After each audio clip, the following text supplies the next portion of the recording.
Hello everyone, my name is George Prekas.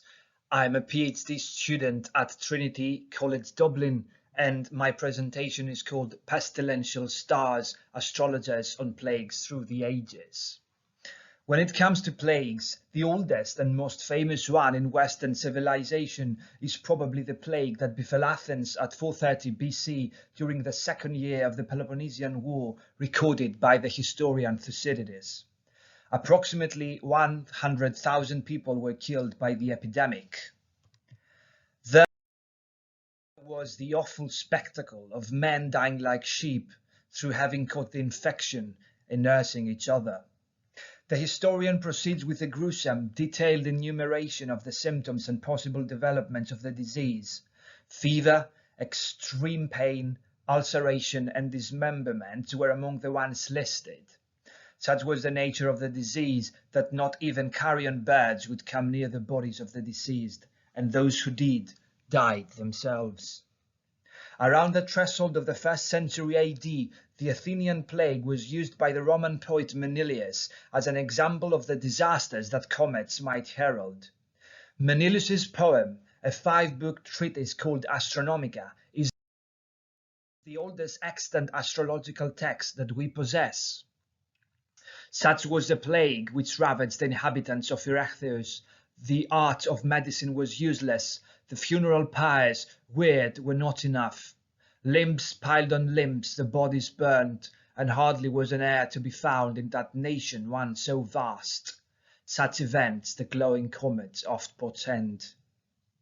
Droughts, wars, and civil strife are listed among the disasters that comets portend. Fixating on the actual word disaster and its etymology from the Greek words dous and aster, literally meaning ill star, we get a glimpse of the mentality of the people who coined it. Astrology is, briefly speaking, the idea that certain configurations of celestial bodies will produce certain results on Earth. The astrologers are practitioners possessing the means of reading the heavens and so foresee the future. Horoscopic, natal, or genethliacal astrology is the one most people have in mind when they think of astrology. It deals with the fate of the individual based on the position celestial bodies held at the moment of one's birth. Cannot be proved, cannot be disproved, some could say. But to return to disasters, what happens when there are events affecting multitudes, as in a battle? Are all those afflicted born under the same constellation? Similar arguments were used in antiquity in order to debunk and ridicule astrology and those who believed in it. Cicero, in his treatise on divination, argues, were all those who fell at the battle at Cannae of the same horoscope? However, the end of them all was one and the same. Astrology, though, spreads into many ramifications. Mundane astrology, the other great branch of this art, examines how certain geographical regions are influenced by certain celestial bodies. For instance, Manilius informs us that Italy is governed by the zodiac sign of Libra, while Asia Minor by Taurus. Claudius Ptolemy, the famous astrologer of the 2nd century AD, makes this distinction clear by the means of comparison. Certain things happen to mankind through more general circumstances, and not due to an individual's own natural predisposition. For instance, when through great and inescapable changes in the environment men perish in multitudes by conflagration or pestilence or cataclysm, for always the lesser cause submits to the greater and stronger. Unlike Manilius, Ptolemy does not speak of comets as harbingers of doom. On the contrary, he attributes the very causes of general disasters, such as plagues, to the stars. One's individual fate, Ptolemy claims, yields to the fate of something greater and more general, like a certain extent of land. Traditionally, some planets are associated with negative connotations. In his fourth book, under the section on the qualities of death, Ptolemy associates Mars with deaths related to fever, hemoptysis, miscarriages, and plagues. A younger contemporary of his, the astrologer Vitius Valens, mentions Mars and its destructive consequences as well. It brings onslaughts of numerous enemies and uprisings of the masses, pestilence and famine on cities, assaults, arsons, dangerous crises. Apart from Mars, named after the bloodthirst god of war, Saturn, owing its name to the child-devouring Titan, holds its pride of place. 300 years later, the astrologer Firmicus Maternus states, for instance, the sun allots 30 months to Saturn. When Saturn receives this in a nocturnal chart, he threatens pestilence and death. Astrology's potency, though, does not end with prediction. Medical astrology, or iatromathematics, is the branch of astrology associated with healing effects. Ptolemy considered at its cradle Egypt. Those who have most advanced of this faculty of the art, the Egyptians, have entirely united medicine with astronomical prediction, and have yoked to the possibility of prognostication its useful and beneficial faculty through what they call their iatromathematical systems. Now, medical astrology was often based on melothesia, the concept that various body parts are assigned under the governance of specific zodiac signs. For instance, Manilius holds that the head falls under the influence of the ram, the bull governs the neck, while the fish are allotted to the feet. The effective treatment of a sick limb then presupposed the knowledge of astrological details of this kind. Of course, all these definitions are not detailed, and different variations and practices of the astrological branches are attested in different regions and eras. But in order to understand how astrology came to be what it is today, we first need to grasp some of its basic concepts. Medicine and astrology combined might sound odd in our modern ears, but we have to keep in mind that the distinction between science and pseudoscience was not definite. The astrologers of antiquity had first to be skilled astronomers, executing perplexed mathematical computations. The term mathematicus in Latin, which means astrologer, clearly reflects this concept. During the Middle Ages and the Renaissance, astrology and medicine were closely associated. At the University of Bologna, for instance, medical students were considered students of Physica et Astrologica, medicine and astrology, while at University of Paris, medicine and astrology were not separated before the year 1537. The impact of astrology on the history of medicine can still be seen today. The word flu is an abbreviation of the word influenza, reflecting the idea that the respiratory disease was the result of astral influence. Now, the plagues that came after the one in Athens were numerous and admittedly more severe. The Antonine Plague, the Plague of Cyprian, the Plague of Justinian. The most fatal was the bubonic plague pandemic that broke out at 1346 and by its end at 1353 would kill 75 to 200 million people in Eurasia and North Africa. During the years of the Black Death, as this plague is now commonly known, a big number of medical tracts or consilia was created by people of authority on the causes, nature, and possible remedies of the disease. The general idea was that the cause of the plague was a corruption of the air, or as it was called, the miasma. However, this by itself poses another question. What made the air miasmatic?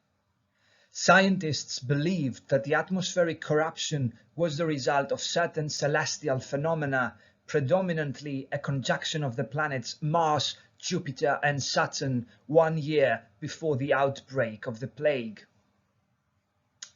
Following Aristotelian natural philosophy, medieval scientists held the opinion that everything in the world, humans included, was made up of combinations of the four elements, earth, water, air and fire, and their innate attributes, called wet, hot and dry. The planets were believed to have their own attributes as well. Mars, for instance, was considered to be hot and dry. With their attributes combined in the conjunction and their powers intensified from a lunar eclipse, the planets physically caused the corruption of the air. The passage that follows is extracted from the Compendium de Epidemia, the official report of the Paris Medical Faculty of the Plague on the plague, commissioned by the King of France Philip VI.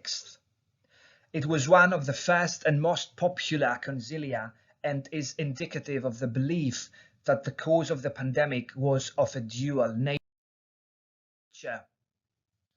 This epidemic arises from a double cause. One cause is distant and from above and pertains to the heavens. The other is near and from below and pertains to the earth, and is dependent causally and effectively on the first cause. The distant and first cause of this pestilence was and is the configuration of the heavens. In 1345, at 1 hour after noon on the 20th of March, there was a major conjunction of 3 planets in Aquarius. The conjunction of Mars and Jupiter causes a great pestilence in the air. For Jupiter, being wet and hot, draws up evil vapors from the earth, and Mars, because it is immoderately hot and dry, then ignites the vapors, and as a result there were lightnings, sparks, noxious vapors and fires throughout the air. The disturbance of the 4 elements created the miasma, which then disturbed the balance of a person's humours, as the elements were known when it came to human beings. According to ancient Greek medicine, its person's organism was made up of humours, 4 bodily fluids, black bile, yellow bile, phlegm and blood, whose imbalance might cause illness. According to the level of pre-existing imbalance on one's humours, they could die of the plague or survive it. Physicians were not the only ones to write consilia on the plague, though. Geoffrey de Moore, a former court astrologer whose consilium was widely circulated, explains with terms of mundane astrology the reason why some areas, towns or even streets were affected more than others. Also, based on astrological computations, he expresses his own theory why the nobility was less affected than the rest of the population by the plague. It was and is known to all astrologers that at the time of this eclipse, the 3 superior planets were in the sign of Aquarius, where the fixed stars are not of their first magnitude and, save for one which is in the south, far distant from us, are lesser stars which signify the common people, and therefore the effect of the illness which they brought touched those people more. Geoffrey de Moore used his craft to propose possible remedies as well. Should someone's nativity be the opposite of the configuration bringing the mortality would not touch him. But should his nativity be broadly similar to the configuration, it would be clear that he lacks the contrary forces by which he could resist it. For as doctors and students of natural science know, transmutation is easy between bodies which have matching qualities.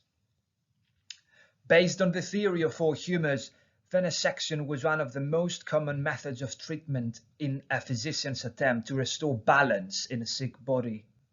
We know, however, that astrological considerations were taken into account as to when the best times of the year or season were for the bloodletting. Another famous treatise on the Black Death, that of John of Burgundy, who was, in his own words, a practitioner of the art of medicine, accuses the physicians ignorant of astrology who try to cure the disease. As he states, those who have not drunk enough of the nectar of astrology deal only with the subsequent and secondary cause of the plague, the corrupt air, ignoring the primary and highest cause, the heavens. Stepping now to the 21st century, we can tell that things have both changed and remain the same. Medical science has developed, and now we know that the Earth is not the center of the universe. Saturn is just the name of a planet, not the Titan who devoured his offspring. However, while technology and human progress in general managed to separate science from pseudoscience, astrology, which undeniably falls under the second category, still survives. Astrologers are not anymore considered scientists. They are not usually found in royal courts, and if a physician would try to treat you based on your zodiac sign, good luck with this. Astrology undulates today's world. Magazines with their monthly predictions, newspapers with daily horoscopes, and now all this on websites and podcasts. Focusing on our topic, let us start with the obvious failure of astrologers to prognosticate the coronavirus pandemic. For instance, the American astrologer Susan Miller of Astrology Zone not only failed to predict the virus, but according to her calculations, 2020 would be a prosperous year. After the outbreak of the pandemic, though, the same astrologer uses mundane astrology to explain and interpret the progress of the virus. Italy is ruled by Gemini. For June is the month that citizens celebrate the unification of Italy. Gemini rules the lungs, so that's why Italy has been hit so hard. This virus attacks the lungs. A plethora of contemporary sources speak of a conjunction of the planets Pluto and Saturn in the zodiac sign of Capricorn as the cause of the current pandemic crisis. Similar planetary conjunctions are associated with the bubonic plague, the First World War, the rise of Nazism, the Protestant Reformation, and escalations in the transatlantic slave trade. The last conjunction happened in the early 80s and is associated with unemployment, Cold War tensions, Middle East conflicts, and the dawn of the AIDS crisis.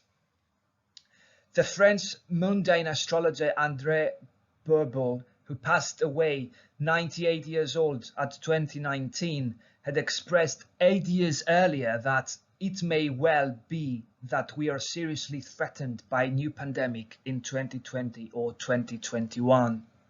Of course, before this, the same astrologer is credited with predicting Joseph Stalin's death, the collapse of Soviet Union, and the world economic crisis of 2008. Many astrologers report an increase of the numbers that turn to them for advice and private consultations since the beginning of the coronavirus pandemic. The astrologers themselves and the people that lay their faith in them claim that there is a great deal of uncertainty generated by the pandemic that urges people to seek help in the stars. Modern astrology does not consider planetary influences to be of a material nature. No one believes that Mars ignited any vapors, rendering the air pestilential.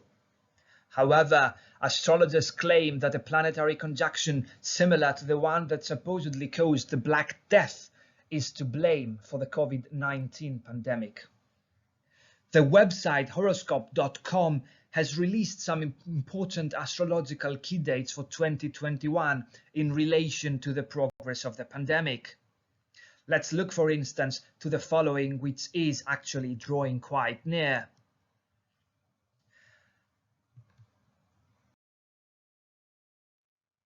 April 23 June 11 Mars in Cancer. Whenever Mars soars the sky, he acts like an open flame. A great deal of the pandemic's explosion occurred due to conjunctions in Capricorn, and Mars will soon be opposing these exact degrees in Cancer. These periods will be significant turning points. The same website informs us that since all 3 Mercury retrogrades will be in air signs this year, communication and technological confusion will manifest significantly. During retrogrades, there may be delays or problems with vaccination rollouts, and misinformation will be spread. The Indian site astrosage.com provides guidelines to people regarding the levels of attention they need to pay to not be infected by the virus based on the zodiac sign. For instance, if you're a Leo, the table advises no need to worry too much, but if you're a Libra, special precautions are required. Another astrologer told IndianExpress.com that I had told some of my clients that they might face some health problems, and it came true because of the pandemic. Astrologer Alexander, on the other hand, has made predictions on the process of the pandemic based on the investigation of the horoscope of the COVID-19 virus itself. Of course, that is not to claim that all astrologers or all similar websites are so glaringly audacious or even ludicrous. Certain modern astrologers who have seen their services surged claim that their approach bears similarities with counseling. The co-founder of My Online Therapy, consultant psychologist Elena Turuni, although cautious herself about guidance based on any source of information, understands why people are turning to astrology. The uncertainty of the human condition is greatly exasperated due to COVID-19 and the lockdowns. Astrologer Seth Koifman accepts this potential therapeutic aspect of astrology. I think astrology might offer comfort because it has a way of naming and unpacking archetypal patterns. It allows people to put words to what they're already feeling, and that helps them feel witnessed. It's also a way of orienting yourself in history and time. It helps take you beyond, oh my God, why is this happening to me? This is just how time works. It's a cycle. During the Middle Ages, the use of astrology as a scientific tool was an intellectual progress. Despite this sounding paradoxical, astrology then was used for the solidification of a rational pattern of cause and effect that approached methods and concepts that today would fall under meteorology. The concept of God punishing the sinful humanity, although present, is left aside. The same cannot be said for modern astrology, the flourishing of which should be viewed as a form of regression. The concepts and ideas that gave birth to astrology in antiquity and were preserved through the medieval times have long been disproved. However, Internet's convenience combined with the depression stemming from the COVID-19 pandemic seem to have created a renaissance for modern astrology. But it is a rebirth lying on people's credulity and need for comfort through desperate and uncertain times. Times pushing people to seek some fault in their stars. Thank you very much.